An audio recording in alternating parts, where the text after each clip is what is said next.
Hello दोस्तों, नमस्कार। स्वागत है आप सबका आपके अपने यूट्यूब चैनल स्टडी कैफे पे। दोस्तों, पिछले साल भारत दुनिया की 5वीं सबसे बड़ी इकोनॉमी बन गया। यह जगह हमें उस ब्रिटेन को पछाड़ कर मिली जिसने लंबे समय तक हम पर राज किया था। सबसे तेजी से बढ़ती अर्थव्यवस्था बनने के साथ ही ग्लोबल पिक्चर तेजी से बदली। जो देश हमें पूछते तक नहीं थे, वे बड़े आयोजन में हमें न्योता देने लगे। यानी अब गेंद हमारे पाले में है। लेकिन इसके बाद भी कहीं कुछ अटका हुआ है। कई ऐसे ग्रुप हैं जिनका सदस्य तो चीन है, लेकिन भारत नहीं। संयुक्त राष्ट्र सुरक्षा परिषद यानी यूएनएससी एक ऐसा ही नाम है। दोस्तों, इसे दुनिया में सबसे ताकतवर बॉडी माना जाता है, जिस पर अंतर्राष्ट्रीय शांति और सुरक्षा पक्की करने और यूएन चार्टर में किसी भी बदलाव को मंजूरी देने की जिम्मेदारी है। ये बहुत बड़ी बात है क्योंकि सीधा असर दुनिया के हर देश पर होता है। माना तो यहां तक जाता है कि इस बॉडी के जरिए वर्ल्ड बैंक जैसी संस्थाओं पर भी असर डाला जा सकता है। दोस्तों, अगर यूएन की बात करें तो इसके कई सब ग्रुप हैं। इसी में से एक है संयुक्त राष्ट्र सुरक्षा परिषद, जो यूएन की सबसे पावरफुल शाखा है। इस काउंसिलिंग में 15 सदस्यों की जगह है। यूएनएससी की मेंबरशिप दो तरह की होती है। एक होती है स्थायी यानी परमानेंट, एक गैर स्थायी यानी अस्थायी यानी नॉन परमानेंट। केवल 5 ही देश इसके परमानेंट सदस्य हैं: अमेरिका, ब्रिटेन, रूस, फ्रांस और चीन। इसके अलावा 10 ऐसे सदस्य होते हैं जो हर 2 साल में बदल जाते हैं यानी नॉन परमानेंट। 5 स्थायी सदस्यों के पास सारी ताकत है। यह कह सकते हैं कि यही देश इस ग्रुप के कर्ता धर्ता है। वे तय करते हैं कि 2 साल के लिए किन देशों को बुलावा भेजा जा सकता है या किन्हें कतई जगह नहीं मिलनी चाहिए। भारत अब तक 8 बार इस क्लब का नॉन परमानेंट मेंबर रह चुका है। बीते साल ही उसकी सदस्यता खत्म हुई, लेकिन अब यूएनएससी की तस्वीर में कुछ नया हो सकता है।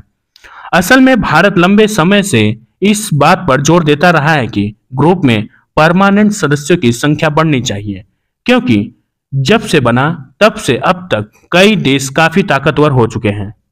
भारत एक तरह से अपनी बात कर रहा था। विदेश मंत्री एस जयशंकर ने खुद कहा था कि देश जल्द ही सुरक्षा परिषद का अस्थायी सदस्य बन सकता है। इस बात के लिए यूएनएससी के 4 सदस्य भी काफी कोशिश कर रहे हैं, लेकिन हर बार 5वां मेंबर चीन इस पर अड़ंगा लगा देता है। दरअसल ग्रुप में कोई भी प्रस्ताव पास करने के लिए सभी अस्थायी देशों का समर्थन जरूरी है। दोस्तों, चीन के साथ भारत के रिश्ते कभी भी बढ़िया नहीं रहे। कोविड के समय लद्दाख सीमा पर तनाव गहराया था। चीन कई वजहों से पाकिस्तान और उसके कश्मीर मुद्दों को भी हवा देता रहा। ये ऐसा ही है जैसे दुश्मन के दुश्मन को दोस्त बना लेना। दोस्तों, भारत यूएनएससी में अपने साथ जापान को भी लाना चाहता है। चीन को इस पर भी भारी आपत्ति है, क्योंकि जापान से भी उसके रिश्ते अच्छे नहीं हैं। वैसे तो अमेरिका हमारा करीबी दिख रहा है, लेकिन ये मामला हाथी के दांतों वाला भी हो सकता है। कई बार दबी जबान से उसने भारत की स्थायी सदस्यता का विरोध किया। उसके पास ये तर्क था कि हम परमाणु प्रसार संधि एनपीटी का हिस्सा नहीं हैं और न्यूक्लियर ताकत जुटा चुके हैं। वो भी अमेरिका को टोकने के बाद कहीं न कहीं उसे भी बात अखरती रही। दोस्तों, भारत अकेला यूएनएससी की पक्की सदस्यता के लिए जोर नहीं लगा रहा। कई ऐसे दूसरे देश भी हैं, मसलन जापान, जर्मनी, ब्राजील और यूक्रेन तक इसकी परमानेंट मेंबरशिप चाहते हैं। ये एक तरह से शहर से सबसे एलिट क्लब की तरह हैं, जहां हर कोई जाना चाहे। लेकिन जैसे भारत का विरोध हो रहा है, वैसे ही दूसरे देशों के भी कई दुश्मन हैं। दोस्तों, ये सारे विरोधी देश एकजुट हो गए और एक क्लब बनाए, जिसे नाम मिला यूनाइटेड फॉर कंसेंसस। इसका काम ही विरोध करना है। इसमें Italy, Spain, Canada, south Korea, Australia, Argentina और पाकिस्तान को मिलाकर 40 देश शामिल हैं।